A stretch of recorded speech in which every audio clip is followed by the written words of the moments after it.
श्री शिवाय नमस्तुभ्यम। आज सोमवार का दिन है और सोमवार का दिन भगवान शंकर को समर्पित होता है। सोमवार के दिन सोमवार व्रत कथा अवश्य सुनना चाहिए और दूसरों को भी सुनानी चाहिए। इससे भगवान शंकर की कृपा सदैव बनी रहती है। तो आइए सुनते हैं सोमवार व्रत कथा। एक समय की बात है, एक नगर में एक साहूकार रहता था। उसके घर में धन की कोई कमी नहीं थी, लेकिन उसकी कोई संतान नहीं थी। इस कारण वह बहुत दुखी था। पुत्र प्राप्ति के लिए वह प्रत्येक सोमवार व्रत रखता था और पूरी श्रद्धा के साथ शिव मंदिर जाकर भगवान शिव और पार्वती जी की पूजा करता था। उसकी भक्ति भाव को देखकर एक दिन माँ पार्वती प्रसन्न हो गईं और भगवान शिव से उस साहूकार की मनोकामना पूर्ण करने का आग्रह करने लगी। पार्वती जी की इच्छा सुनकर भगवान शिव ने कहा कि हे पार्वती, इस संसार में हर प्राणी को उसके कर्मों का फल मिलता है और जिसके भाग्य में जो हो उसे भोगना ही पड़ता है। लेकिन पार्वती जी ने साहूकार की भक्ति का मान रखने के लिए उसकी मनोकामना पूर्ण करने की इच्छा जताई। माता पार्वती के आग्रह पर शिव जी ने साहूकार को पुत्र प्राप्ति का वरदान तो दिया, लेकिन साथ ही यह भी कहा कि उसके बालक की आयु केवल 12 वर्ष होगी। माता पार्वती और भगवान शिव की बातचीत को सुनकर साहूकार ना तो खुश हुआ और ना ही दुखी हुआ। वह पहले की भांति ही शिव जी की पूजा करता रहा। कुछ समय के बाद साहूकार के घर एक पुत्र का जन्म हुआ। जब वह बालक 11 वर्ष का हुआ तो साहूकार ने उसे पढ़ने के लिए काशी भेज दिया। साहूकार ने पुत्र के मामा को बुलाकर उसे बहुत सारा धन दिया और कहा कि तुम इस बालक को काशी विद्या प्राप्ति के लिए ले जाओ और मार्ग में यज्ञ कराना। जहाँ भी यज्ञ कराओ वहाँ ब्राह्मणों को भोजन कराते और दक्षिणा देते हुए जाना। दोनों मामा भांजे इसी तरह यज्ञ कराते और ब्राह्मणों को दान दक्षिणा देते काशी की ओर चल पड़े। रास्ते में एक नगर पड़ा जहाँ नगर के राजा की कन्या का विवाह था, लेकिन जिस राजकुमार से उसका विवाह होने वाला था वह एक आंख से काना था। राजकुमार के पिता ने अपने पुत्र के काना होने की बात को छुपाने के लिए एक उपाय सोची।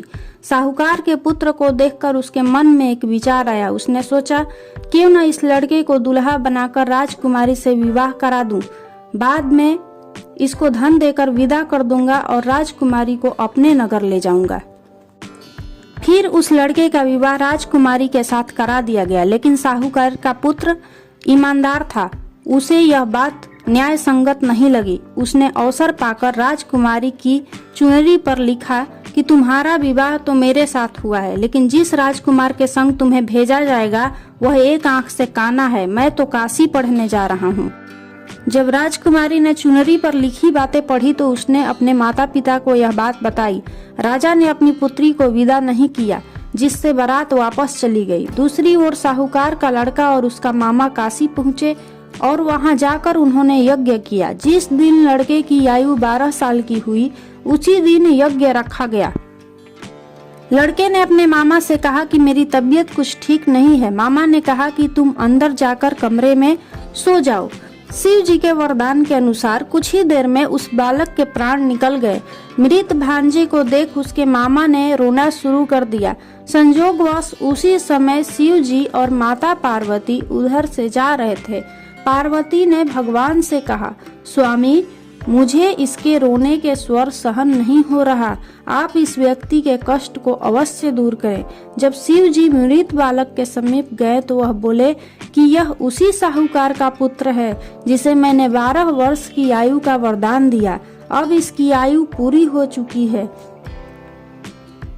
लेकिन माता पार्वती ने कहा कि हे महादेव, आप इस बालक को और आयु देने की कृपा करें, अन्यथा इसके वियोग में इसके माता पिता भी तड़प तड़प कर मर जाएंगे। माता पार्वती के आग्रह पर भगवान शिव ने उस लड़के को जीवित होने का वरदान दिया। शिव जी की कृपा से वह लड़का जीवित हो गया। शिक्षा समाप्त करके लड़का मामा के साथ अपने नगर की ओर चल दिया। दोनों चलते हुए उसी नगर में पहुंचे जहां उसका विवाह हुआ था।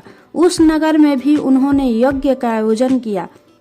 उस लड़के के ससुर ने उसे पहचान लिया और महल में ले जाकर उसकी खातिरदारी की और अपनी पुत्री को विदा किया। इधर साहूकार और उसकी पत्नी भूखे प्यासे रहकर बेटी की प्रतीक्षा कर रहे थे। उन्होंने प्रण कर रखा था कि यदि उन्हें अपने बेटी की मृत्यु का समाचार मिला तो वह भी प्राण त्याग देंगे, परंतु अपने बेटे के जीवित होने का समाचार पाकर वह बेहद प्रसन्न हुए। इसी प्रकार जो कोई सोमवार व्रत करता है या कथा सुनता है और दूसरों को सुनाता है, उसके सभी दुख दूर होते हैं और समस्त मनोकामनाएं पूर्ण होती है। हर हर महादेव।